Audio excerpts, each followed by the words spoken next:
Bonjour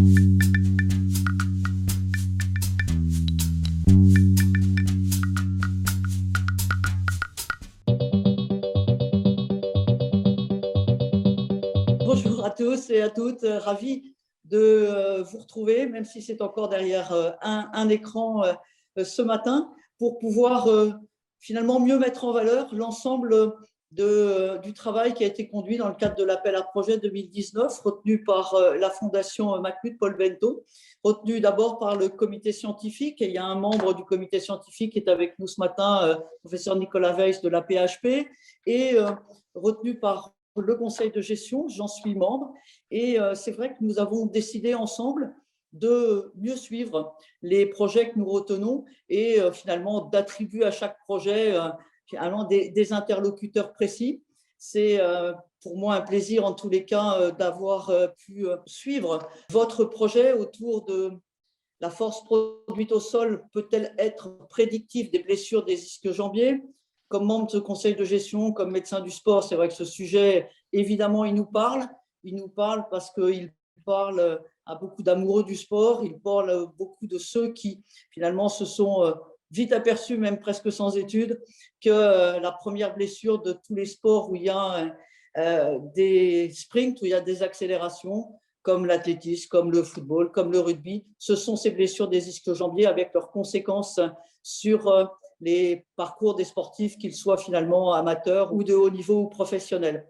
Un des grands spécialistes de ces blessures musculaires, de ces blessures des ischio-jambiers, c'est le professeur Pascal Édouard. Et donc, on a eu beaucoup de plaisir à retenir son projet. Et aujourd'hui, on va finalement faire un point de la situation où nous en sommes, la façon dont ce projet franchit ses différentes étapes, donc la façon dont ce projet, finalement, malgré la Covid, malgré des saisons sportives assez perturbées, progresse avec ces différentes évaluations qui, je sais, ont pu démarrer et conduites, il me semble, par Caroline Princé dans le cadre de son post-doctorat. Donc, on a plaisir à juste partager l'état des lieux de votre travail qui a, il me semble, déjà fait l'objet d'une première présentation dans le cadre de réformes pour les jeunes chercheurs dans tout ce qui concerne notre environnement du sport. Donc, du coup, on a à cette occasion, ce matin, la possibilité de mieux rentrer dans votre travail et de mieux valoriser finalement ce qui est l'engagement d'une fondation, la Fondation Macmut Bento, le travail du comité scientifique, le travail de son conseil de gestion pour mettre en valeur les appels à projets que nous retenons et qui sont évidemment destinés à vous accompagner et à améliorer nos connaissances à tous et à bénéficier à l'arrivée à nos patients. Donc ici, ce sont plutôt des sportifs. Et je crois que sur ce registre, nous avons, même si on n'est pas pu aller ces derniers mois du fait des contraintes, ne pas pu aller dans votre laboratoire, professeur Édouard, on sait qu'on ira vite, mais que dès aujourd'hui, on va pouvoir mieux faire connaissance avec votre projet. Donc, merci beaucoup. Merci beaucoup, Madame le docteur Fournéron, pour cet accueil chaleureux, d'avoir retenu notre projet. Effectivement, on essaie de s'inscrire dans l'actualité des populations de sportifs, des problématiques, on va dire, de santé publique, parce que beaucoup de concitoyens pratiquent du sport, pratiquent des sports d'accélération et de sprint, et cette blessure qui est la première lésion dans ces sports-là, les empêche de pratiquer correctement, et quelque part, c'est péjoratif pour leur santé, parce qu'ils ne peuvent pas continuer une activité physique bénéfique pour la santé. Et donc, dans cette approche autour de la lésion musculaire des ischio-jambiers, on a choisi de partir vers des pratiques innovantes pour essayer de dépister les sujets qui seraient à risque de ces blessures en ayant un regard plus macroscopique sur le sportif et pas cibler simplement les analyses sur les muscles en eux-mêmes, mais plutôt sur la façon dont ils utilisent les muscles dans leur pratique. Et ce regard plus global de l'athlète et de sa pratique est très novateur, même si ça va de soi. Et donc, c'est l'enjeu de ce projet, c'est de voir comment les muscles ischio-jambiers utilisés dans la pratique du sprint, si on analyse cette pratique de la course, peuvent nous permettre de dépister les sujets à risque. Donc, je vais laisser la parole à Caroline Princé pour présenter un peu plus en détail le contexte, la méthodologie et l'état des lieux, notamment vis-à-vis de la situation. Bonjour à toutes et à tous. Merci, Madame Fourneron pour cette introduction. Merci Pascal pour cette introduction également. Donc effectivement, moi je suis Caroline, doctorante à l'Université Savoie-Mont-Blanc et au laboratoire interuniversitaire de biologie de la motricité. Et dans le cadre de mon doctorat, je m'intéresse aux lésions des ischio-jambiers, principalement dans le sprint. Et donc, je remercie la Fondation Paul Beneteau d'avoir soutenu ce projet qui traite de l'implication de la production de force au sol en sprint dans la prédiction de la lésion des muscles ischio-jambiers. Pour recontextualiser un peu ce projet, je vais vous redonner un peu le rationnel. Donc, comme le disait Madame Fourneron, dans tout ce qui est sport de rugby, de foot ou même en athlétisme, effectivement, la performance, elle est liée à la capacité d'accélérer. Donc, à la capacité, quand on fait un sprint, à être bon dans cette phase d'accélération. Et on sait que, en fait, pour être bon en accélération, il faut être capable de produire de la force et de l'orienter de manière horizontale, donc dans le sens de la piste. Et on sait que les muscles ischio-jambiers, ça va être, en tout cas les extenseurs de hanche, donc les muscles ischio-jambiers qui se trouvent à l'arrière de la cuisse, vont être ceux qui sont responsables de cette production de force et de cette orientation de force de manière horizontale. Donc on voit tout de suite qu'il y a un lien entre la performance en sprint et les muscles ischio-jambiers. Malheureusement, on sait aussi que ces muscles ischio-jambiers vont être fortement impactés d'un point de vue lésionnel par les mécanismes de sprint. Et on sait que, par exemple, si on compare des disciplines athlétiques, par exemple un marathon où on a assez peu de haute vitesse de course versus un sprint où on va avoir des hautes vélocités, on va avoir plus de lésions, on a tendance à avoir plus de lésions des ischio-jambiers quand on est sur des sports plus en vitesse. Donc on sait qu'il y a beaucoup de lésions en sprint, beaucoup de lésions des ischio-jambiers dans les sports de sprint, et que plus on monte en vitesse, plus on a des risques de lésions des ischio-jambiers, malheureusement. Donc on voit tout de suite ce lien entre la performance des ischios des ischio-jambiers et puis cette composante lésionnelle. Si on pousse les données épidémiologiques, on s'aperçoit que la lésion des ischio-jambiers, elle n'est pas homogène au cours de la saison, mais qu'elle va avoir tendance à être majorée en fin de compétition, fin de phase de compétition, là où en fait il y a beaucoup de sprints. Les athlètes sont en compétition, donc ils réalisent des sprints. Puis si on met en parallèle la capacité de production de force au cours de la saison, on voit qu'elle évolue pas de la même façon, mais qu'elle va plutôt avoir tendance à se dégrader en fin de phase de compétition. Et puis, ce qu'on ne sait pas, c'est quelle va être les données qu'on n'a pas, ça va être la fonction des muscles ischio-jambiers. Donc, quand je dis fonction, c'est en fait la capacité à produire de la force de manière isométrique, la capacité la souplesse des ischio-jambiers. Comment est-ce que ces paramètres-là évoluent au cours de la saison? Donc, pour information, ça, ce sont des données, en tout cas de capacité de production de force, ce sont des données qu'on a à l'échelle du footballeur, mais qu'on n'a pas à l'échelle du sprinter.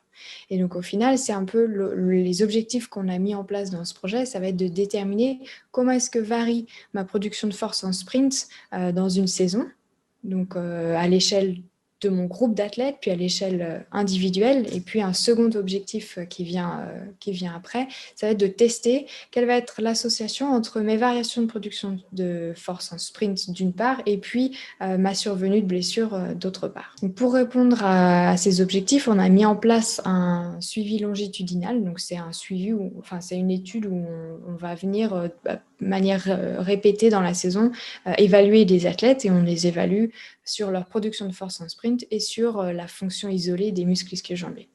C'est une étude qui a commencé au mois de septembre et puis qui se terminera au mois de juillet. Donc, il nous reste une session à faire. Donc, on réalise une session d'évaluation par mois. Et en plus de ça, les sujets reçoivent un questionnaire de blessure. On a pu avoir accès à les athlètes de 6 clubs qui sont situés en France et puis en Suisse. Nos athlètes, ils sont âgés de 15 à 25 ans. Ils pratiquent au moins l'athlétisme depuis 3 ans sur des disciplines comme le 100, le 200, le 400 ou le 800 mètres. Et puis, on leur demandait à ce qu'ils ne soient pas blessés aux ischio-jambiers depuis au moins 4 mois. Les sessions d'évaluation, elles étaient réalisées toujours de la même façon. C'est-à-dire que les sujets arrivent, ils ont une demi-heure pour mettre en place un échauffement qui est libre, avec un objectif de sprint à la fin de cet échauffement. Donc, suite à cet échauffement, on leur demandait de réaliser 2 sprints sur piste d'athlétisme avec pointe. C'est 2 sprints de 50 mètres sur lesquels, en fait, on vient enregistrer la vitesse instantanée à l'aide d'un radar.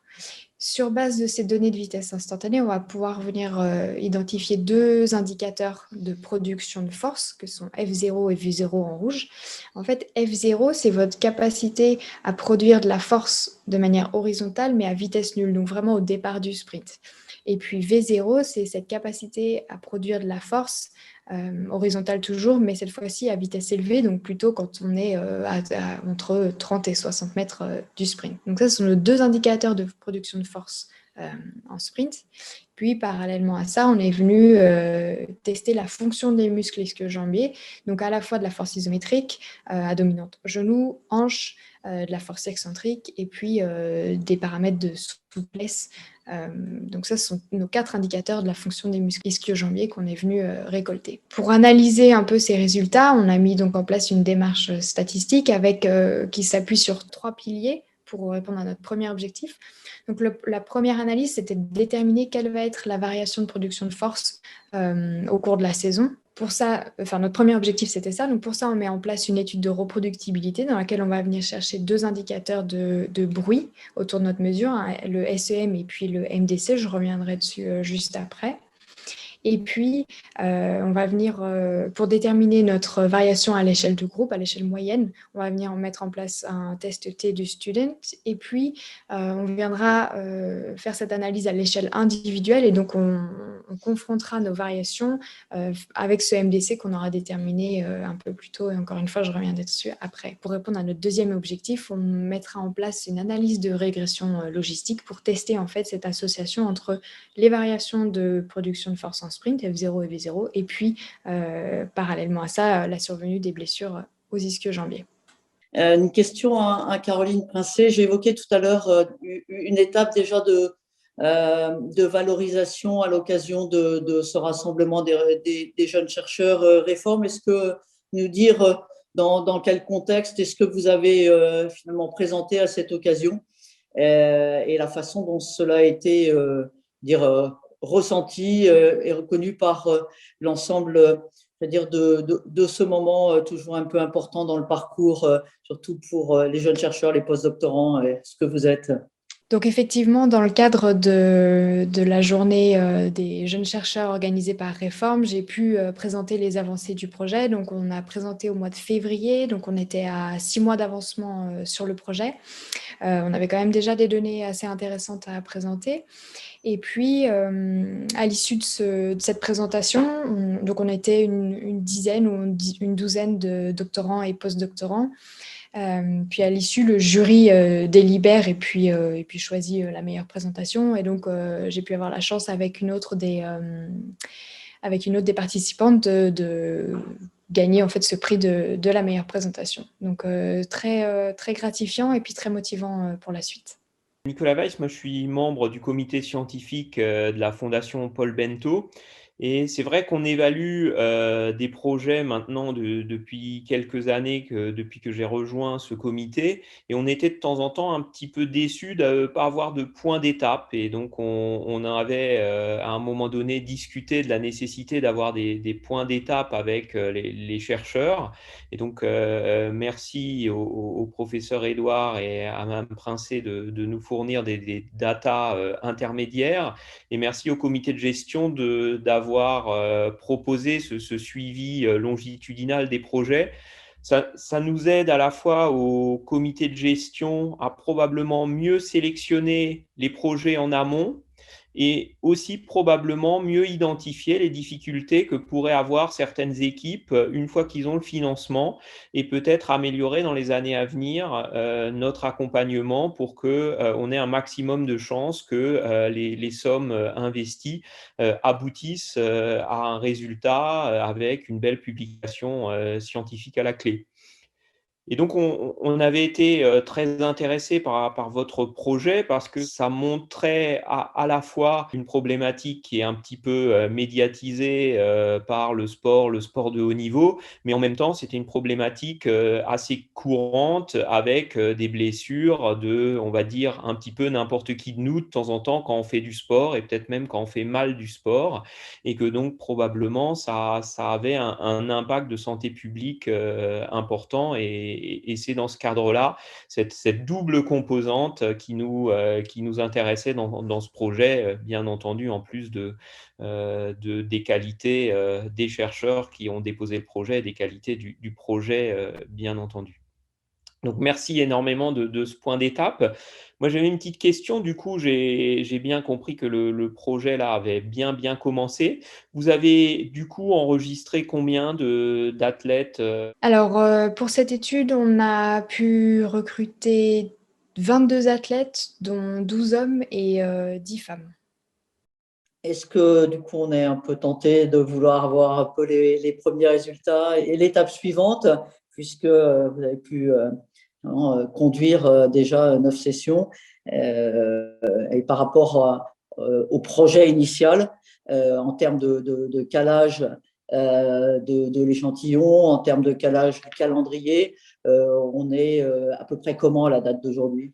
Par rapport au nombre de sujets inclus dans l'étude, on respecte ce qui avait été annoncé dans le projet où il avait été noté une vingtaine d'athlètes inclus. Certes, c'est une population qui est peut-être petite, mais qui a une dimension de faisabilité par rapport à ce projet prospectif pour pouvoir bien les suivre dans le temps et éviter un maximum de perdus de vue. Alors effectivement, le contexte sanitaire fait que les saisons sportives sont un peu différentes et qu'il y a eu des évaluations qui n'ont pas pu être faites à cause de confinement. Cependant, la saison estivale semble se profiler de manière presque correcte et comme c'est un peu le moment où on attend à la fois les performances des sportifs, mais malheureusement des événements de lésion, au jour d'aujourd'hui, le projet globalement se conduit un peu comme espéré. En tout cas, Caroline Princet s'est donné toutes les chances de pouvoir le mener à bien et de pouvoir répondre à la question posée. Donc à ce jour, on a pu réaliser 9 sessions d'évaluation sur les 10 qu'on s'était fixés. On a déjà des premiers résultats quant à l'évolution individuelle versus moyenne qui nous permettent de comprendre que finalement d'évaluer notre groupe dans un ensemble, ça n'amène pas les mêmes conclusions que d'évaluer à l'échelle individuelle et qu'on a une réelle plus-value à venir chercher ces données sujet par sujet, que ce soit en termes d'entraînement ou de blessure. Ce qui nous reste à venir maintenant, on rentre en phase de compétition, heureusement. On n'a pas eu de compétition à niveau hivernal, mais là, on rentre dans les phases de compétition et donc on a quelques athlètes qui commencent à se blesser, malheureusement, mais heureusement pour notre étude. Et donc là, on va pouvoir tirer les premières conclusions sur ce lien entre variation à l'échelle individuelle et puis la survenue de la blessure. Et ce sont des données qu'on espère pouvoir vous présenter très prochainement.